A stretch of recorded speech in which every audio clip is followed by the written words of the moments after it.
Oh, hi there, I'm still Peter, and this, would you believe it, is still Chris. Brace yourselves for a descent back into comedic mediocrity. This week Ireland is annoyed because we got a €13 billion tax windfall, which really damages our reputation as the best little tax haven in all the world.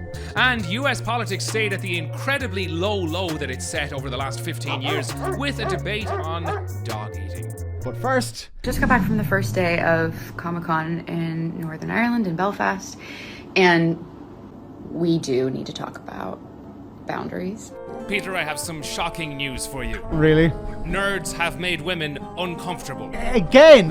Well, quite frankly, I thought this was behind us, Peter. I didn't think this needed to be explained.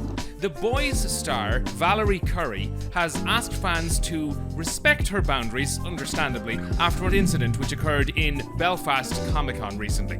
I was hoping it was just one lone dickhead, but unfortunately not. People saw a character that I played do some pretty extreme things. Here's what happened.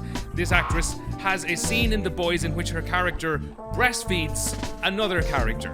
Yes, Homelander. It's not okay to demand those things from me repeatedly today.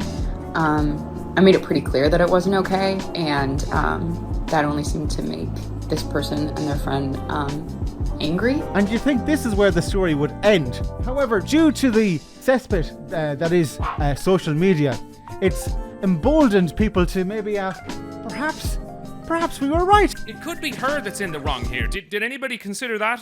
Please just think about what's appropriate. Joseph says, I am not saying she was asking for it, but if you play a character like that, you are bringing it on yourself in some ways.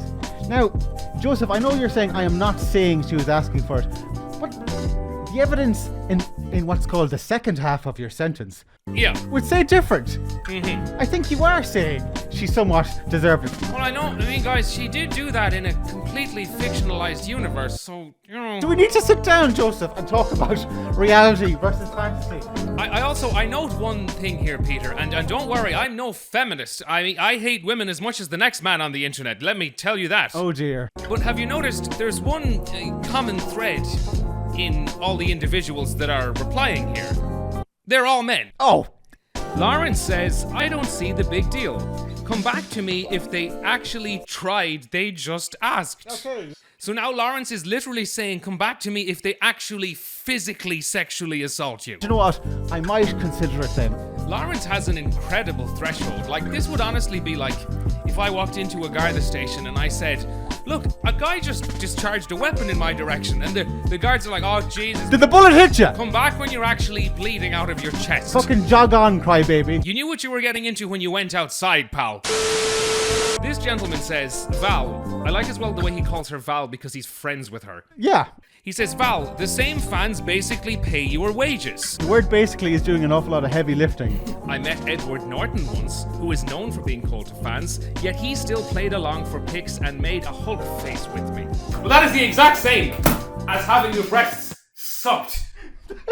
I mean, I can barely tell a difference between those two scenarios. I love the false Equivalence. Yeah, having his penis sucked. Like, that's the equivalent action here. Not him doing the Hulk face.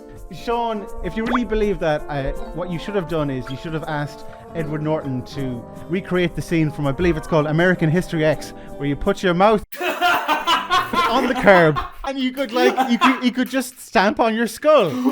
I mean, wouldn't that make a great selfie? The way us fans pay Edward Norton's wages. Sure. If he's really about his craft, he should be more than willing to dislocate my jaw against the tarmac. The European Court of Justice, the EU's top court, ruled against Apple over the tech giant's 10-year battle.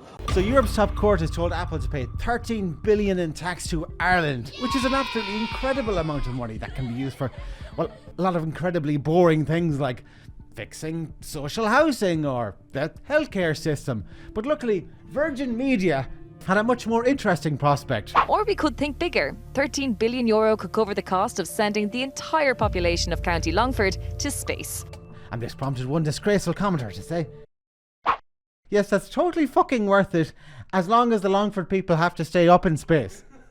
Now, but all messing and fucking how many bike sheds can we buy with the amount of money aside, What's really fascinating about this story is how so many people are confused about why Ireland has been fighting this for so long, refusing to take the money. So I'm delighted to say we're now joined by the Irish government, who hopefully will be able to explain this clearly for us once and for all. Thanks for having me here. Yes, I'm the Irish government. So how are you feeling about things now? Look, it's a tricky situation. I mean, we are going to honour it because it's what the court wants and all of that. However, believe me, I can tell you it is a dark day here in Ireland that we have been forced to accept 13 billion euro from a global corporation worth a fucking trillion. Billions you're reluctant to take, am I correct here? Because the EU says you made a sweetheart deal with them, and sure, you already got your kickback. We presented this same opportunity to every multinational that we attracted. And can you at least be fucking honest about what the real reasons were? By being the greatest little country to do business in the world. So that was the first one. The second one was our great can-do attitude. The third one was the fact that we're good crack. The fourth one was the fact that you'll never beat the Irish. The fifth one was the fact that we were all over the world building New York railways and the subways in London, and also some tax agreements as well. Some favourable tax agreements. I genuinely don't understand why you're still downplaying. Who wouldn't want to set up here? I mean, you could have London, you could have Brussels, you could have some of the finest cities in Europe with some of the nicest infrastructure, but everyone decided they were going to set up in a town with 1.6 million people in it that doesn't have a metro system. Wow. The bus lane shares the cycle lane with the cyclists. So 4-ton vehicles and cyclists live in harmony. Did you know that you can go from Dublin, one city in Ireland, to Galway, another city in Ireland, which is 120 miles away? Did you know you can do that journey on a train in under 6 hours? Like, do you think this is all just... I don't believe we have a fucking Apple store. Apple's fucking headquarters is here and you can't get a fucking iPhone fixed. Did you genuinely think this is all just a funny joke now because you think you have it both ways and kept everyone happy? Absolutely. If England hadn't voted to set itself on fire and leave the EU, geez, we might actually be really worried. However, now the Yanks are firmly dealing with us and only us, because we're a great little country to do business in and a tax haven. I mean, on a great little country to do business in, English-speaking workforce. Or how about Liam, who says, can't help but be worried about where this is all going. When is enough ever enough on a race to the bottom? Look, pal, if you want to get technical here, we were just making Ireland attractive for foreign investment. And now there are over 13,000 companies here that account for just 3.4% of all trade, would make up something like fucking 75% of the money we have. So, you do the maths here, buddy. Somebody's paying for this party. You really don't have to be such a... Believe me, it's not our exports of fucking Kerrygold and Conor McGregor. What they have done to our country by allowing these millions and millions of people to come into our country, and look at what's happening to the towns all over. Well, Chris, even though every observational humorist on the planet is covering it, we too are discussing the US presidential election, everybody. Yes, Peter, let's all gather around the fetid corpse of global democracy and the political equivalent of Nick Cannon's Wildin' Out. Which is a good show, by the way. I actually enjoy Nick Cannon's Wildin' Out. Now, one of the biggest claims from the debate is that immigrants are no longer taking jobs. They've stepped it up a notch and are now eating dogs. There's military-aged, dog-eating men coming to this country. We need to close the borders till we can figure out what the hell's going on here. There have been no credible reports of specific claims of pets being harmed, injured, or abused by individuals. However, some of the loyalists are sticking by their man. Of course they can't prove story yet because the pets aren't around to tell tale, are they? That is valid though. Like, if the dog has been eaten, yeah, well, that's where he is. You know? I mean, they don't have any official statistics on this, Peter. Are they suggesting that there's no evidence left around to tell the tale, or the dog can't make a full report about it? He can't go into the precinct and be like, "Well, you won't believe it, somebody just tried to capture me," or whatever. He can't go on a podcast tour and talk to the Hawk Tua girl about his traumatizing experience. Yeah. Oh wow, 1950s racial slur. Is every single dog and cat accounted for? Then shut up until you know that for a fact. Yep. Have you gone around the entire county and, checked in on every single dog? Maybe they could log in safe on Facebook, or Dog Book, or Cat Book, or whatever. Using that there be ads on like US TV, be like, do you know where your children are and stuff at like 10 p.m. The real PSA should be, do you know what insane shit your racist granny is posting at 3 o'clock in the morning off her fucking face on Tramadol and Fox News? The people on television say my dog was taken, and used for food. So maybe he said that, and maybe that's a good thing to say for a city manager. I want to preface this by saying that lots of cultures have, interesting food predilections. Yeah. I just want to say something, just for anybody who's watching this outside of Ireland. Anybody inside of Ireland will be familiar with coddle.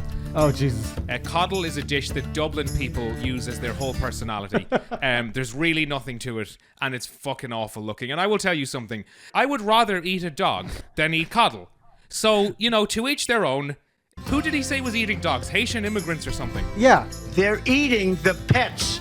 I would honestly rather hang out with some Haitian immigrants eating a dog than I would hanging out with Dublin people eating coddle. Me too. Yeah. Hanging with the Haitians, having a party. If I was in New York, right, and like a local guy was like, okay, we've got little Port-au-Prince over here, little Dublin over here. Let me tell you something. They're two great, vibrant districts. In one of them, we can eat dogs. In the other one, we can have coddle. I'd be walking already in the direction. Yeah, just gone.